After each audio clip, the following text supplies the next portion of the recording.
tá pensando que a vida é brincadeira, é muita treta. Corpo mole enrijecido pela água da sarjeta. Situação tá preta, que até garçom tá me dando gorjeta pra ver se injeta algo pra dentro, mas meu corpo na seita. Tô perto de bater recorde, de correr atrás em câmera lenta. Se não aguenta porque veio, agora enfrenta. Se não consegue, pelo menos tenta. Não é tão difícil quanto aparenta. Bate de frente no front-end, etapa violenta. Guerra fria que sempre termina em tapa na venta. A orelha esquenta, sinal que a coisa tá feia. Olho vivo na sua vida e deixa a vida alheia. Por isso chega na espreita, a melhor maneira é pegar de surpresa. Com a surpresa é o que tem carne na mesa. E hoje em dia tá foda, nem filé de borboleta. Eu sinto dar duas voltas, tipo a lua rodando ao redor. Pra me ver de lado, precisa de luneta. E eu pensando que a vida era melzinho na chupeta. Vozes me incentivam pra eu me livrar das algemas. Sopa quente no isopor revitaliza, evita que o corpo trema de frio.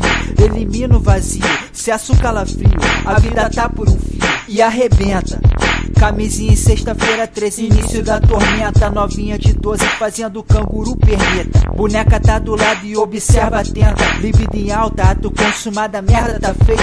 Não pediu pra nascer, mas agora aguenta, porque eu já falei que é muita treta. Caiu de paraquedas e pousou de cabeça. Não faz nenhuma diferença quando é desprovido de massa cinzenta. Visualizo a cena, olhares de felicidade e pena. Se davam conta da dimensão do problema, dão boas-vindas e boa sorte. A criatura pequena pensava grande, mas foi tirada de cena, puxada pelo pescoço com choro de incerteza. Com certeza coisa boa não era como eu vim parar nesse planeta.